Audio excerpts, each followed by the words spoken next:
Oh, Labrys? The view from the pier matches an old memory of mine. The colour of the sky, the ocean, the sound of the waves. This is the first time in years I've come back to this place. Whoa, this brings back memories. How long has it been since we were here? We were second years in high school, wasn't it? It would be 3 years ago. It was the summer of 2009. Only 3 years, huh? It feels more like 10. A lot has happened since then. I see. Now that I think about it, you haven't returned to Yakushima since then either. We leave the beach and follow a woodland path. The virgin forest is filled with lush greenery and the air is cool and clean. We're headed to the remains of the ergonomics research lab. You want to go to Yakushima? Yes, if possible, that is. I don't believe there's anything left there aside from warehouses, though. Yes, I understand that. I guess I have no intention of preventing you from going there. But may I ask why? I have wanted to go back for a while now. That was when my sister's case began, so I thought that now would be a good opportunity. I wanted to see for myself what led to my birth. I think it's a good idea. Yukari-san. Isn't it normal to want to know about things like that? We're talking about your roots here. I see. Actually, I was just thinking about taking a vacation too. That battle from the other day was a lot more grueling than I imagined it would be. As Yukari-san says it, it truly was a fierce battle. Because I was severely damaged, my maintenance had to go on for a good deal longer than usual. I spent a long time in my repair bay. That's why I've been longing to feel the light of the sun. I'm unsure if Yukari-san knows that I feel this way, but she smiles. Hey, Aigis, why don't we go together?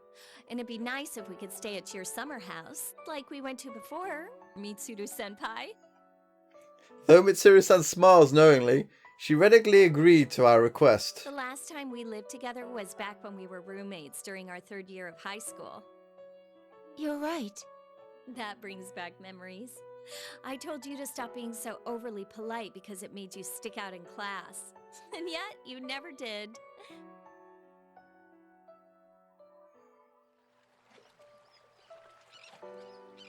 After passing through the forest, we reach a desolate area with debris scattered about. Could this have been the outer wall that surrounded the research site? The entire thing is collapsed and had been overtaken by a wild plant growth. So this is the place. I correlate what I see with the data about the site, and I confirm this place is where the combat testing ground had been. We pass through where the gates had been and proceed further inside.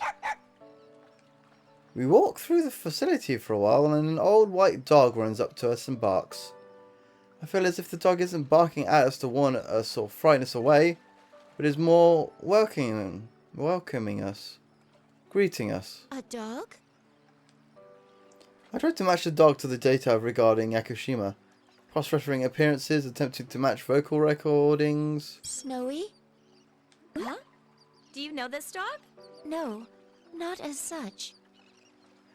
I quickly find a record of this dog.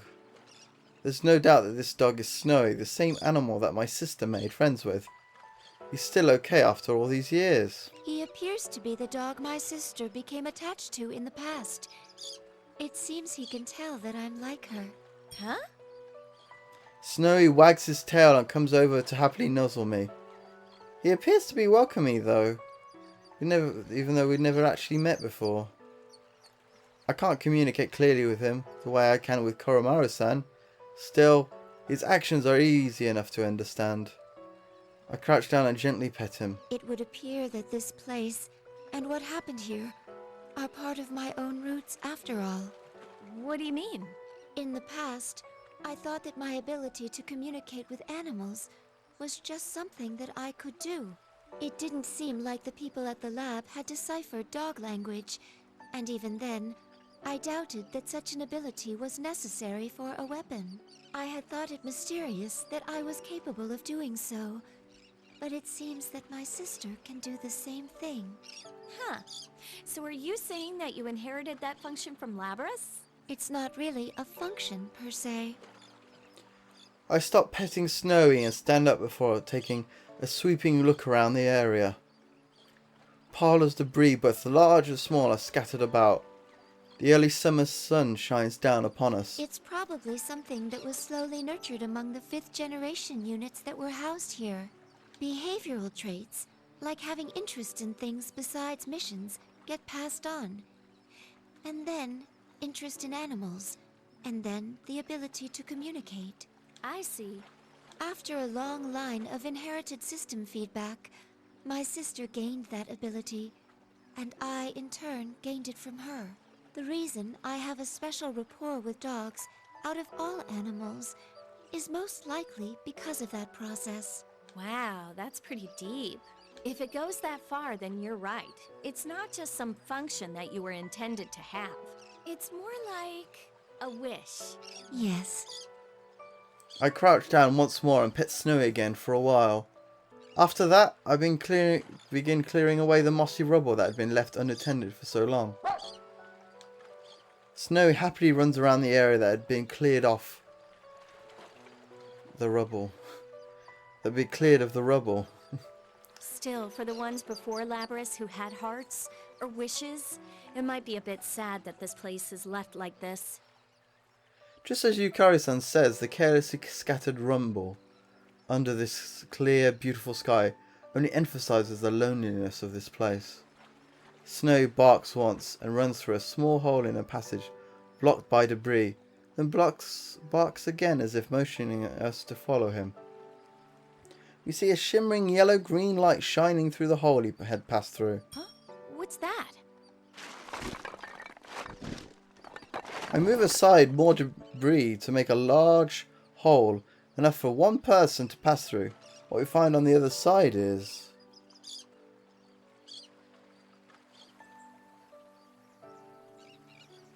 Oh. Wow, it's super pretty here.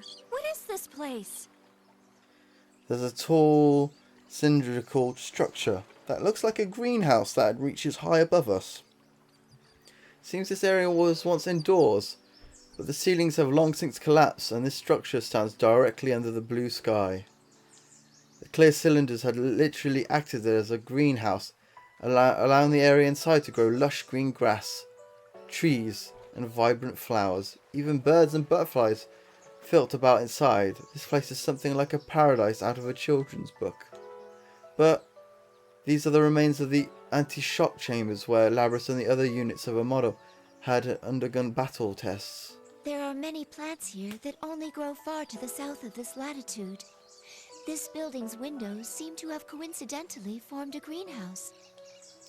I take a closer look around and notice a large sword stuck into the ground in the centre of the room. The unit that used this weapon is thought to have been destroyed, but the sword remains here unchanged. The number 024 is stamped into this. It may have belonged to a unit that fought here. Oh, I see. It's kind of hard to believe that this place was once such a nightmare. Once such a nightmare. As far back as my memories go, it's not wrong to say that this place was just as Yukari-san describes it. And the way this room is now, it may be fitting tribute to my sisters who fell here, within this very chamber. The large blade here is more than half covered with a soft green moss, and small birds are using it as a perch. Hey, Aigis, let's ask Mitsuru-senpai to keep this place like it is. Yukari-san. And why don't we bring everyone else here from time to time? Let's bring Labrys next time, too. I nod. My power is your power. That's why I'll never forget you all. As the last of the anti-shadow suppression weapons, I will fulfill my duty to protect my companions and my sister, protect humanity and create a future with your memories with me. I'm glad I came here. Feel happiness in the depths of my heart. I take a step forward. I raise my voice as loud as I can so it echoes throughout this entire chamber. Everyone, thank you. The chirping of the birds and the sound of the waves echoes on forever.